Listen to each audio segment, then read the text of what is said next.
괜찮아. 괜찮아요. 괜찮아. Aku hanya memikirkan satu peraturan penting. Kenapa kau lakukan hari ini kalau kau bisa melakukannya besok? Hahaha. A few moments later.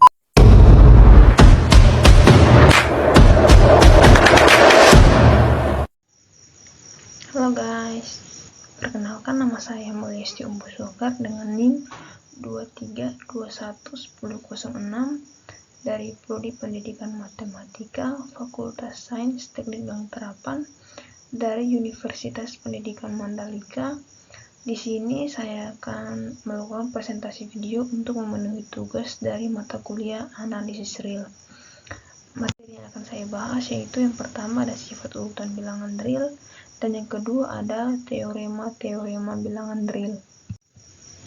Yang pertama ada sifat urutan bilangan real. Sifat urutan menjelaskan tentang kepositifan atau positivity dan ketaksamaan di antara bilangan-bilangan real. Ada subset tak kosong P bagian R yang disebut dengan himpunan bilangan-bilangan real positif tegas yang memenuhi sifat-sifat berikut. Yang pertama, jika A, B elemen P, maka A plus B elemen P. Yang kedua, jika A, B elemen P, maka A, B elemen P. Yang ketiga, jika A elemen P, maka memenuhi tepat satu kondisi berikut. A elemen P, A sama dengan 0, dan min A elemen P. Sifat pertama dan kedua pada teorema di atas menjelaskan tentang sifat tertutup P terhadap operasi penjumlahan dan perkalian. Sifat yang ketiga sering disebut sifat trikotomi, sebab akan membagi R ke dalam 3 jenis elemen yang berbeda. Hal ini menjelaskan bahwa himpunan min A banding A elemen P real negatif tidak mempunyai elemen yang sama dengan himpunan bilangan real positif. Lebih lanjut, R merupakan gabungan 3 himpunan saling asing tersebut, yaitu R sama dengan P gabung himpunan min A banding A elemen P gabung himpunan 0. Sifat urutan bilangan real yang pertama itu ada trikotomi.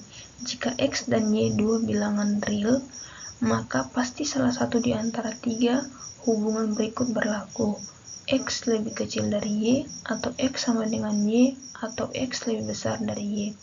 Yang kedua ada transitif. Jika X lebih kecil dari Y dan Y lebih kecil dari Z, maka X lebih kecil dari Z. Yang ketiga ada penjumlahan atau penambahan dan pengurangan. Jika X lebih kecil dari Y, maka X plus minus Z lebih kecil dari Y plus minus Z. Yang keempat ada perkalian. Jika X lebih kecil Y dan Z positif, maka XZ lebih kecil dari YZ. Jika X lebih kecil dari Y dan Z negatif, maka XZ lebih besar dari YZ. Ini adalah teorema bilangan real. Yang pertama ada teorema 1.1.6. Di bagian A-nya, jika A kurang B elemen P, maka ditulis A lebih besar dari B atau B lebih kecil dari A. Di bagian B-nya, jika A dikurang B elemen P digabung himpunan 0, maka ditulis A lebih besar dari sama dengan B atau B lebih kecil dari sama dengan A. Sifat trikotomi di atas berakibat bahwa untuk A, B elemen bilangan real memenuhi tepat satu kondisi berikut, yaitu A lebih besar dari B, A sama dengan B, atau A lebih kecil dari B. Selanjutnya, jika A lebih kecil dari sama dengan B dan B lebih kecil dari sama dengan C, maka A sama dengan B. Jika A lebih kecil dari B, B lebih kecil dari C, maka artinya bahwa A lebih kecil dari B dan B lebih kecil dari C.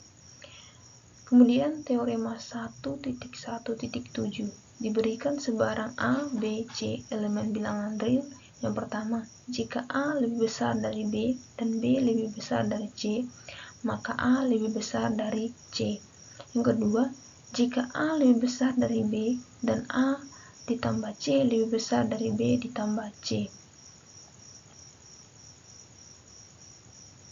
Yang kedua, jika A lebih besar dari B, maka A ditambah C lebih besar dari B ditambah C. Yang ketiga, jika A lebih besar dari B dan C lebih besar dari 0, maka CA lebih besar dari CB. Jika A lebih besar dari B dan C lebih kecil dari 0, maka CA lebih kecil dari CB. Yang keempat, jika A lebih besar dari 0, maka 1 per A lebih besar dari 0. Jika A lebih kecil dari 0, maka 1 per A lebih kecil dari 0. Yang berikut ada teorema 1.1.8.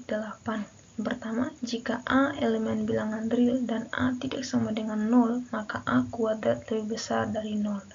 Yang kedua, A lebih besar dari 0. Yang ketiga, jika N elemen bilangan asli, maka N lebih besar dari 0. Kemudian ada teorema 1.1.9. Jika A, B elemen bilangan real dan A lebih kecil dari B, maka A lebih kecil dari A plus B per 2 lebih kecil dari B. Kemudian teorema 1.1.10. Jika A elemen bilangan real sedemikian hingga 0 lebih kecil dari sama dengan A lebih kecil dari epsilon, untuk setiap epsilon lebih besar dari 0, maka A sama dengan 0. Berikutnya teorema 1.1.11. Jika A, B lebih besar dari 0, maka berlaku yang pertama, A lebih kecil dari 0 dan B lebih besar dari 0, atau A lebih besar dari 0 dan B lebih kecil dari 0. Teorema 1.1.11. Jika A, B lebih besar dari 0, maka berlaku yang pertama, A lebih kecil dari 0 dan B lebih besar dari 0, atau yang kedua, A lebih besar dari 0 dan B lebih kecil dari 0. Teorema 1.1.12. Jika A, B lebih kecil dari 0, maka berlaku yang pertama, A lebih kecil dari 0 dan B lebih besar dari 0, atau A lebih besar dari 0 dan B lebih kecil dari 0. Baik, sekian dari presentasi video saya. Jika ada yang kurang atau ada yang salah, saya mohon maaf. Bye, terima kasih.